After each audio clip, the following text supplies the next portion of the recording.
Know what else the Golden State Warriors haven't faced? They haven't faced a team that has a high IQ.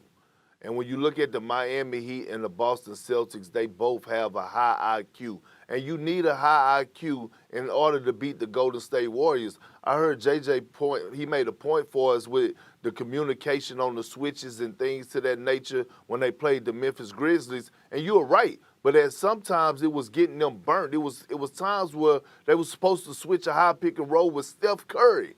And Steph Curry was getting wide open looks because they wasn't communicating switches. That's IQ. And so when I look at that Boston Celtics team across the board, high IQ. The Miami Heat, high IQ. And then on top of that, you have two exceptional coaches, especially in Eric Spoelstra and Ime Udoka, if you was to have to face one of them, who could put a hell of a game plan together, who have seen, when you look at Ime Udoka, he's seen Kyrie Irving and Kevin Durant. He just played against Giannis Antetokounmpo. Now you just played against the #1 team in the Eastern Conference and had to battle against Eric Spoelstra if the Celtics go on to win this. So that's why I'm picking the Celtics to win, is just because of their high IQ and their versatility. But the Warriors can win if they hang their hats on the defense. Let me add this, and then, JJ, I'll give you the last word.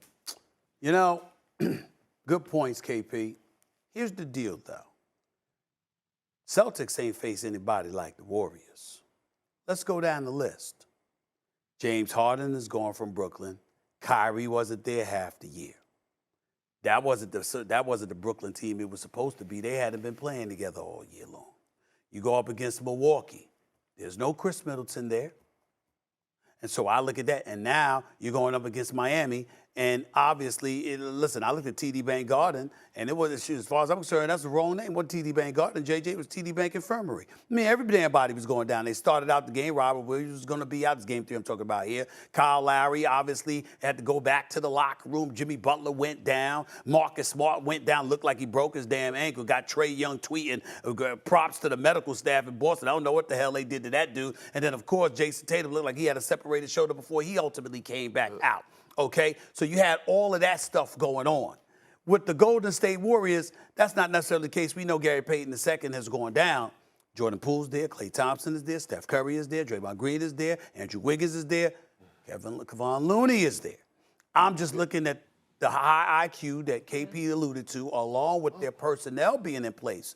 And Boston ain't faced nothing like that yet. And now they're going to have a lot more rest, potentially, if they sweep tonight and the other series goes to a Game 7. Go ahead, Jay. Molly, don't let him off the hook.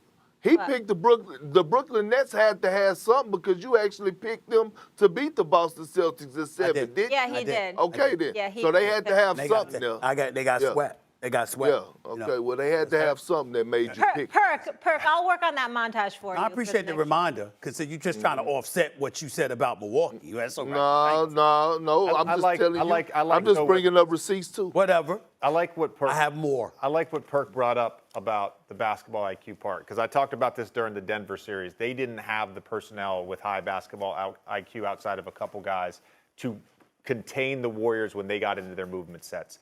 Memphis, even, as good as they were this season, had so many breakdowns at the end of games. The perfect example of that is Klay Thompson's game winner, where Jaren Jackson Jr. is all the way back in the paint when he should be up to switch that screening action. Preach.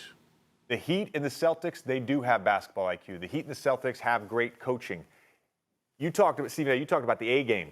To me, whoever it is the matchup, both those teams, defensively, communication, they're switching, all that stuff, they've got to be on their A game, while at the same time, the Warriors, to have any chance to win offensively, they have to be on their A game. It's a fascinating matchup either way. Thanks for watching ESPN on YouTube.